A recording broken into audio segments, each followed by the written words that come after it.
Hello everyone. तो हम chapter 29 discuss कर रहे थे। चैप्टर 29 में हमने सेक्शन 386 तक डिस्कस कर लिया था। आज हम फर्दर सेक्शंस को जानेंगे, जो कि हम जानेंगे इसमें 387 से लेकर के सेक्शन 390 तक। तो आज हम 4 सेक्शन डिस्कस करेंगे। वीडियो स्टार्ट करने से पहले आप अपने पास CRPC का बैरक ले लीजिए, जिसमें आप मेरे साथ सेक्शन वाइज रीड करेंगे। तो चलिए स्टार्ट करते हैं। सेक्शन 387 किस बारे में बात करता है? Judgements of subordinate appellate court, मतलब कि जो जजमेंट दी जाती है सबऑर्डिनेट एपेलेट कोर्ट के थ्रू, जो कि इस सेक्शन में बताया गया है। वो कौन है, इसमें आगे पढ़ते हैं। The rules contained in chapter 27, जो चैप्टर 27 हमने पढ़ा था, ठीक है, वो किससे रिलेटेड था? जजमेंट से related.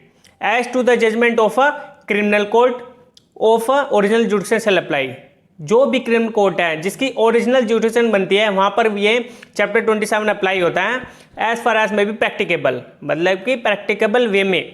To the judgment in appeal, जो कि judgment in appeal of a court of session और चीफ जुडिशियल मजिस्ट्रेट। जो सबऑर्डिनेट एपेलेट कोर्ट है, इसमें सबऑर्डिनेट एपेलेट कोर्ट का मतलब है जो इसमें 2 कोर्ट बताई गई है, जहां पर सबऑर्डिनेट एपेलेट कोर्ट इनको माना जाता है, कोर्ट ऑफ सेशन और चीफ जुडिशियल मजिस्ट्रेट। मतलब कि इनके पास प्रैक्टिकेबल वे में चैप्टर 27 के अकॉर्डिंग इसका प्रोसीजर चलेगा, ठीक है, जो कि चैप्टर 27 में बताया गया है। कहां पर जो अगर अपील जाती है, कहां पर? एपेलेट कोर्ट में, कोर्ट ऑफ सेशन में और चीफ जुडिशियल मजिस्ट्रेट के पास, ठीक है। तो ये प्रैक्टिकेबल वे में चैप्टर 27 अप्लाई होगा। और इसमें एक प्रोवाइसो बताया गया है, provided that unless the appellate court otherwise direct the accused shall not be brought up or required to attend to hear judgement delivered. अगर एपेलेट कोर्ट डायरेक्शन देती है कि अक्यूज्ड पर्सन को लाने की जरूरत नहीं है, उसके बिना भी जजमेंट डिलीवर किया जा सकता है, तो ठीक है। अगर कोर्ट डायरेक्शन देती है कि उसकी रिक्वायरमेंट है उसको अटेंड कराया जाए अक्यूज्ड पर्सन को, और जब वो अटेंड होगा तभी जजमेंट प्रोनाउंस की जाएगी, जजमेंट डिलीवर की जाएगी, ताकि उसको भी सुनाया जाए उस जजमेंट के बारे में, ठीक है। तो उस केस में अपीलेट कोर्ट के पास ये पावर है, वो डायरेक्शन दे सकती है कि अक्यूज पर्सन को अपीयर होना है या नहीं होना, तब जाकर वो जजमेंट डिलीवर करेगी, ठीक है। तो ये 387 था, जो कि सबऑर्डिनेट अपीलेट कोर्ट के बारे में बताया गया है इसमें। और जो सेक्शन 388 है, सेक्शन 388 बात करता है order of high court on appeal to be certified to lower court. मतलब कि ऑर्डर ऑफ हाई कोर्ट, जो ऑर्डर दिया जाता है हाई कोर्ट के थ्रू, जो अपील में जाती है, तो वो सर्टिफाइड कॉपी लोअर कोर्ट को देंगे, ठीक है।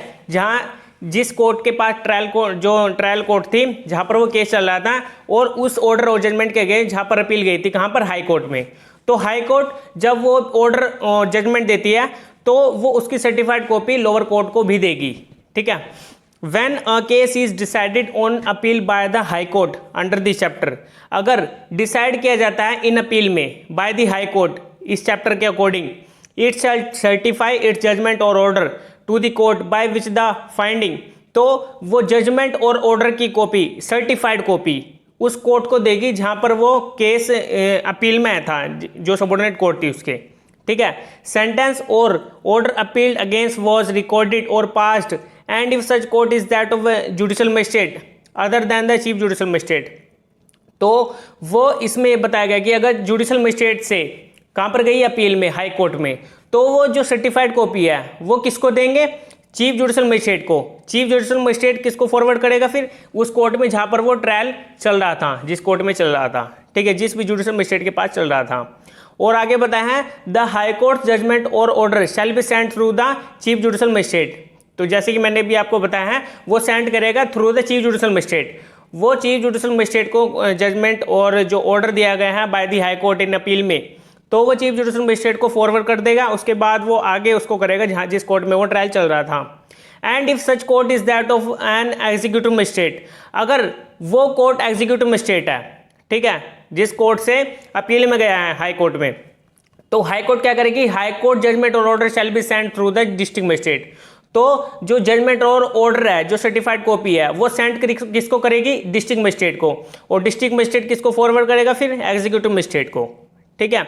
तो ये फर्स्ट क्लोज यही बताता है। और जो सेकंड क्लोज है, the court to which the high court certifies its judgment or order shall thereupon make such order as are conformable to the judgment or order of the High Court, and if necessary the record shall be amended in accordance therewith। जो second close simply ये बताता है जो high court है, ठीक है, वो certified copy है जो जजमेंट और ऑर्डर की thereupon, तो उसमें ऑर्डर करेगी as are conformable to the judgment और द हाई कोर्ट। और अगर ये जरूरी है कि जो रिकॉर्ड है उसको अमेंड किए जाने चाहिए तो अकॉर्डिंग टू लॉ वो उसमें अमेंड कर सकते हैं, ठीक है, अगर ये जरूरी है तो बाय द हाई कोर्ट। तो ये हमारा सेक्शन 388 था, जो कि हाई कोर्ट की जो सर्टिफाइड कॉपी है वो लोअर कोर्ट को पहुंचाई जानी होती है, ठीक है। जो भी हाई कोर्ट में जो कोई भी डिसीजन या ऑर्डर दिया जाता है बाय जो अपील में जा रही है, ठीक है, तो इसमें ये बताया गया कि उसको सेंड की जाएगी उसकी सर्टिफाइड कॉपी लोअर कोर्ट को। और जो 389 है, suspension of sentence pending the appeal release of appellant on bail, मतलब कि सस्पेंड कर दी जाएगी सेंटेंस को जो पेंडिंग है अपील, ठीक है, और रिलीज कर दिया जाएगा जो अपील कर रहा है, ठीक है, उसको बेल पर रिलीज कर दिया जाएगा। इसमें आगे बताया, फर्स्ट क्लोज बताता है पेंडिंग एनी अपील बाय ए कन्विक्टेड पर्सन, मतलब अगर कोई अपील पेंडिंग है और वो कन्विक्टेड पर्सन था जिसने अपील की थी, द अपीलेट कोर्ट में, तो अपीलेट कोर्ट क्या करेगी, 4 रीजंस टू बी रिकॉर्डेड, उसमें रीजंस रिकॉर्ड करेगी इन राइटिंग, और ऑर्डर देगी, order that the execution of the sentence or order appealed against be suspended. तो जो उसने अपील डाली थी उसको एग्जीक्यूट जब तक नहीं हो जाती, तो उस केस में जो उसका इसको सेंटेंस सुनाई गई थी बाय द ट्रायल कोर्ट, तो उसमें ऑर्डर पास करेगी अपील में जो किया गया है, मतलब कि जहां पर वो अपील डाली गई है, तो उसमें वो कोर्ट क्या करेगी, अपीलेट कोर्ट उसकी जो सेंटेंस मिलेगी तो उसको सस्पेंड कर देगी, ठीक है। तो and also if he is in confinement, अगर उसको कन्फाइनमेंट में रखा गया है, अगर उसको कस्टडी में रखा गया है, तो उस केस में उसको ऑन बेल उसको रिलीज करवा देगी, ठीक है, और ऑन हिज बॉन्ड, किस पर, बॉन्ड देकर, जो उसने बॉन्ड एग्जीक्यूट करने हैं उसके बेस पर उसको रिलीज कर दिया जाएगा ऑन बेल। तो ये फर्स्ट क्लोज था। और जो सेकंड इसमें फर्स्ट क्लोज में प्रोवाइसो बताया गया है, provided that the appellate court shall, before releasing on bail on his own bond, a convicted person who is convicted of an offence punishable with death or imprisonment for life or imprisonment for a term of not less than 10 years shall give opportunity to the public prosecutor for showing cause in writing against such release। तो प्रोवाइजर simply बात कर रहे हैं कि जो first close अभी हमने पढ़ा है इसके अंडर कोर्ट क्या, अपीलेट कोर्ट क्या कर रही है, उसको रिलीज कर रही है, ठीक है, अगर उसको कन्फाइनमेंट में रखा गया तो उसको बेल पर रिलीज किया जा रहा है, और अगर उसको सेंटेंस सुनाया गया तो उसको सस्पेंड कर दिया जा रहा है जो अपील में गया अपीलेंट।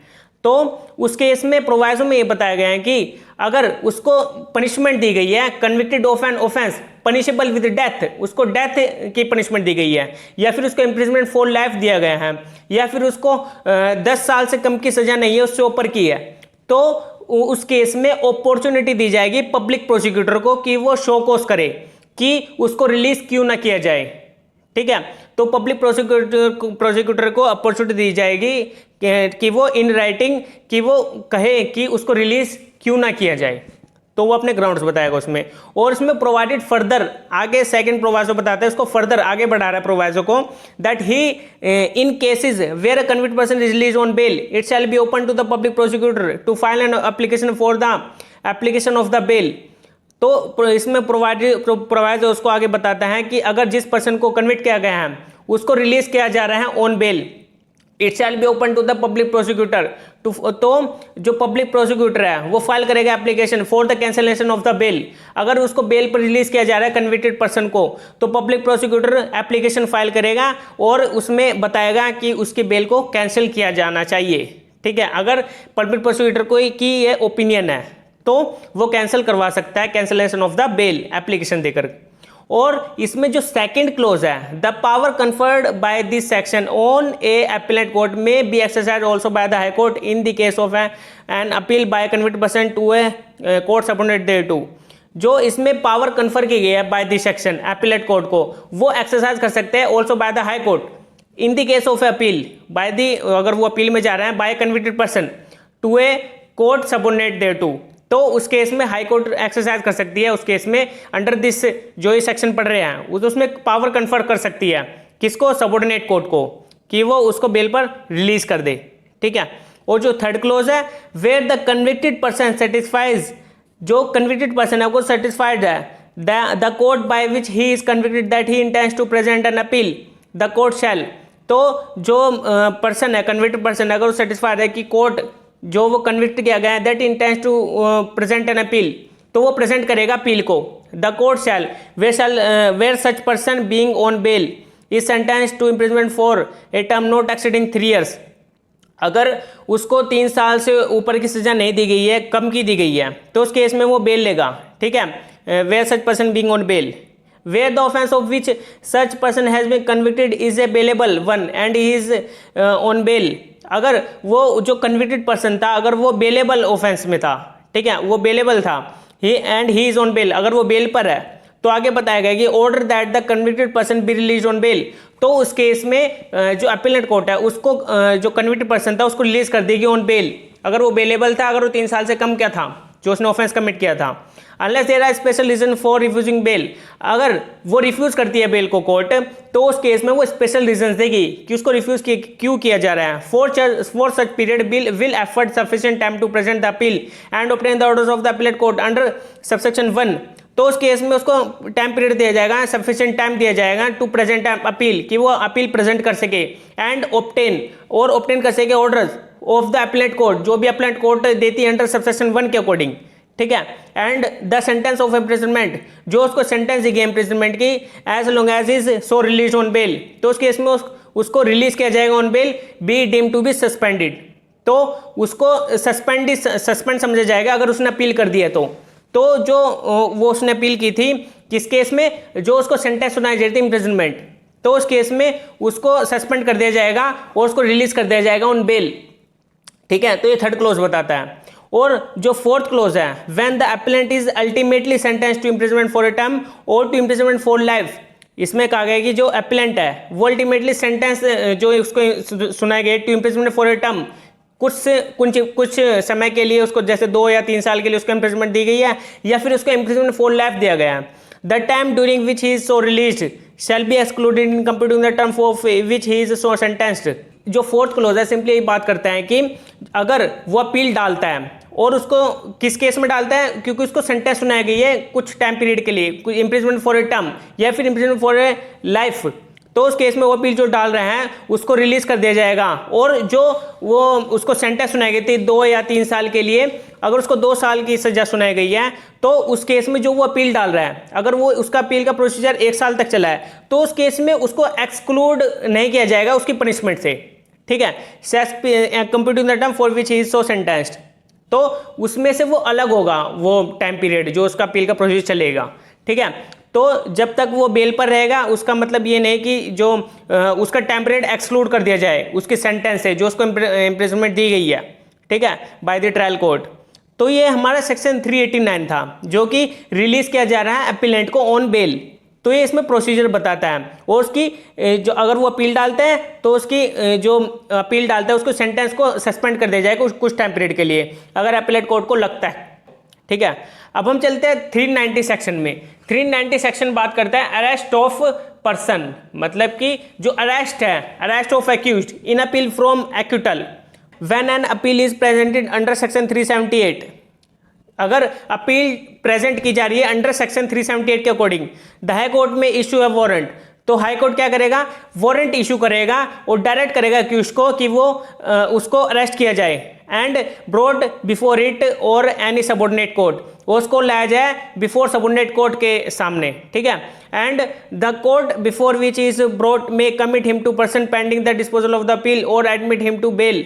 और कोर्ट क्या करेगी, उसको उसके सामने ले जाएगा कोर्ट के और उसको कमिट कर देगी कहाँ पर, प्रिजन में। ठीक है, उसको जेल में डाल देगी और जो वो अपील है उसको डिस्पोज किया जाएगा। और अगर ये एडमिट होता है कि उसमें बेल पर छोड़ा जाना चाहिए तो उसमें एडमिट कर लेगी हिम टू बेल, तो उसको बेल पर भी छोड़ सकती है बाद में। ठीक है, अगर उसको एक्यूटल का ऑर्डर दिया गया था अंडर सेक्शन 378 के अकॉर्डिंग जो अरेस्ट जो अक्यूज पर्सन था, तो उस केस में हाई कोर्ट क्या करेगी, उस केस में उसको इशू करेगी वारंट, डायरेक्ट करेगी कि उस अक्यूज पर्सन को अरेस्ट कर लिया जाए, सबऑर्डिनेट को बोलेगी और सबऑर्डिनेट कोर्ट के सामने उसको प्रेजेंट किया जाएगा और फिर उसको उसके अंदर देखेगी कि उसको बेल पर छोड़ा जाना चाहिए या नहीं छोड़ा जाना चाहिए, तो उस केस में वो देखेगी कोर्ट। और जो नेक्स्ट सेक्शंस हो गए उसको हम अपनी नेक्स्ट वीडियो में जानेंगे। आज के लिए इतना ही था, ओके।